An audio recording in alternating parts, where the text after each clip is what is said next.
présenté par rosetabiblia.com.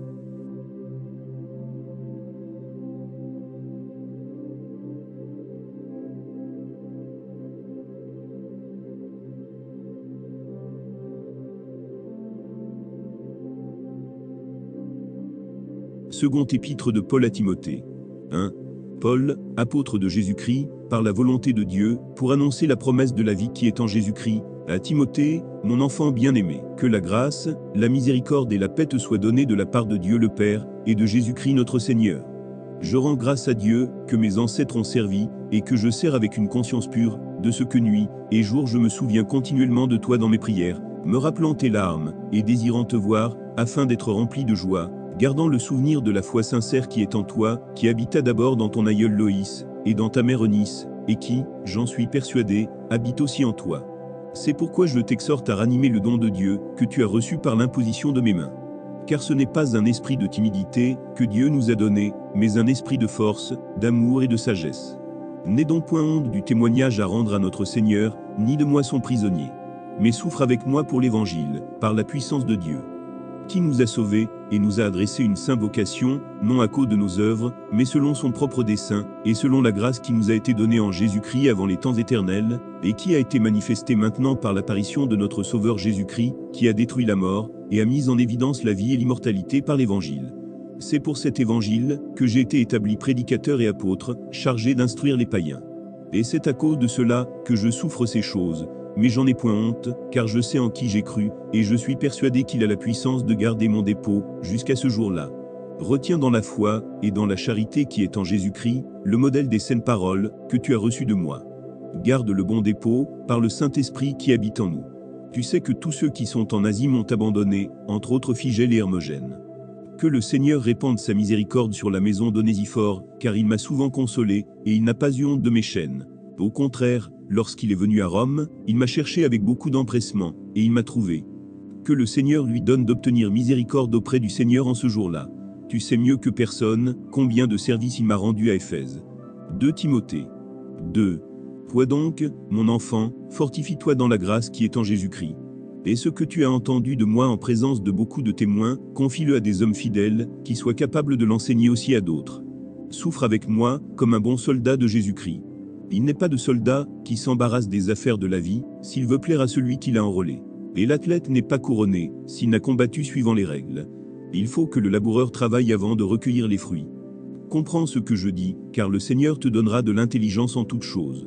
Souviens-toi de Jésus-Christ, issu de la postérité de David, ressuscité des morts, selon mon évangile, pour lequel je souffre jusqu'à être lié comme un malfaiteur. Mais la parole de Dieu n'est pas liée. C'est pourquoi je supporte tout à cause des élus, afin qu'eux aussi obtiennent le salut qui est en Jésus-Christ, avec la gloire éternelle. Cette parole est certaine, si nous sommes morts avec lui, nous vivrons aussi avec lui. Si nous persévérons, nous régnerons aussi avec lui. Si nous le renions, lui aussi nous reniera. Si nous sommes infidèles, il demeure fidèle, car il ne peut se renier lui-même. Rappelle ces choses, en conjurant devant Dieu, qu'on évite les disputes de mots, qui ne servent qu'à la ruine de ceux qui écoutent.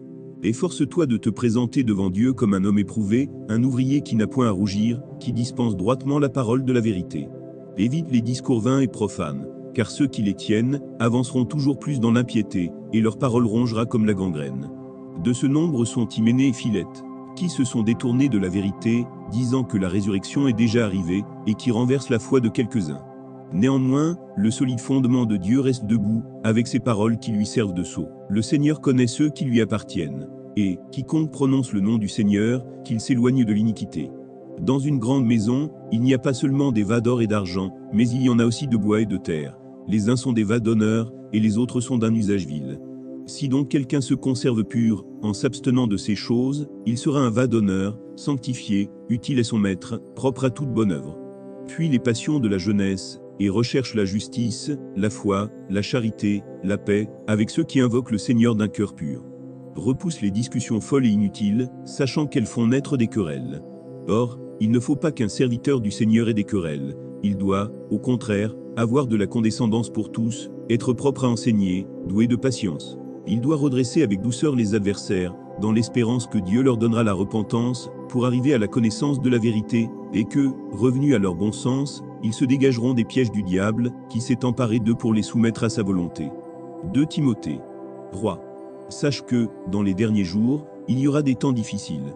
Car les hommes seront égoïstes, amis de l'argent, fanfarons, hautains, blasphémateurs, rebelles à leurs parents, ingrats, irréligieux, insensibles, déloyaux, calomniateurs, intempérants, cruels, ennemis des gens de bien, reîtres, emportés, enflés d'orgueil, aimant le plaisir plus que Dieu, ayant l'apparence de la piété, mais reniant ce qui en fait la force. Éloigne-toi de ces hommes-là. Il en est parmi eux qui s'introduisent dans les maisons, et qui captivent des femmes d'un esprit faible et borné, chargées de péchés, agitées par des passions de toute espèce, apprenant toujours et ne pouvant jamais arriver à la connaissance de la vérité. De même que Janet et Jambres s'opposèrent à Moïse, de même ces hommes s'opposent à la vérité, étant corrompus d'entendement, réprouvés en ce qui concerne la foi. Mais ils ne feront pas de plus grands progrès, car leur folie sera manifeste pour tous, comme le fut celle de ces deux hommes. Pour toi, tu as suivi de près mon enseignement, ma conduite, mes résolutions, ma foi, ma douceur, ma charité, ma constance, mes persécutions, mes souffrances. À quelles souffrances n'ai-je pas été exposé à Antioche, à Icône, à Lystre? Quelles persécutions n'ai-je pas supportées? Et le Seigneur m'a délivré de toutes. Or, tous ceux qui veulent vivre pieusement en Jésus-Christ seront persécutés. Mais les hommes méchants et imposteurs avanceront toujours plus dans le mal, égarant les autres et égarés eux-mêmes. Toi, demeure dans les choses que tu as apprises, et reconnues certaines, sachant de qui tu les as apprises. Dès ton enfance, tu connais les saintes lettres, qui peuvent te rendre sage à salut par la foi en Jésus-Christ. Toute écriture est inspirée de Dieu, et utile pour enseigner, pour convaincre, pour corriger, pour instruire dans la justice, afin que l'homme de Dieu soit accompli, et propre à toute bonne œuvre. 2 Timothée 4. Je t'en conjure devant Dieu et devant Jésus-Christ, qui doit juger les vivants et les morts, et au nom de son apparition et de son royaume, prêche la parole, insiste en toute occasion, favorable ou non, reprend, censure, exhorte, avec toute douceur et en instruisant. Car il viendra un temps où les hommes ne supporteront pas la saine doctrine, mais, ayant la démangeaison d'entendre des choses agréables, ils se donneront une foule de docteurs selon leurs propres désirs, détourneront l'oreille de la vérité, et se tourneront vers les fables. Mais toi, sois sobre en toutes choses, supporte les souffrances, fais l'œuvre d'un évangéliste, remplis bien ton ministère. Car pour moi, je sers déjà de libation, et le moment de mon départ approche. J'ai combattu le bon combat, j'ai achevé la course, j'ai gardé la foi. Désormais la couronne de justice m'est réservée. Le Seigneur, le juste juge, me la donnera dans ce jour-là, et non seulement à moi, mais encore à tous ceux qui auront aimé son avènement. Viens au plus tôt vers moi. Car Déma m'a abandonné, par amour pour le siècle présent, et il est parti pour Thessalonique. Crescent est allé en Galatie, Tite en Dalmatie. Luc seul est avec moi. Prends Marc, et amène-le avec toi, car il m'est utile pour le ministère. J'ai envoyé Tychik à Éphèse. Quand tu viendras, apporte le manteau que j'ai laissé à Troas chez Carpu, et les livres, surtout les parchemins. Alexandre, le forgeron, m'a fait beaucoup de mal. Le Seigneur lui rendra selon ses œuvres. Garde-toi aussi de lui, car il s'est fortement opposé à nos paroles. Dans ma première défense, personne ne m'a assisté, mais tous m'ont abandonné, que cela ne leur soit point imputé.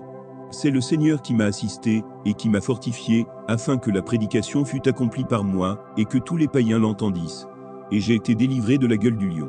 Le Seigneur me délivrera de toute œuvre mauvaise, et il me sauvera pour me faire entrer dans son royaume céleste. À lui soit la gloire au siècle des siècles. Amen. Salut Prisca et Aquila, et la famille d'Onésiphore.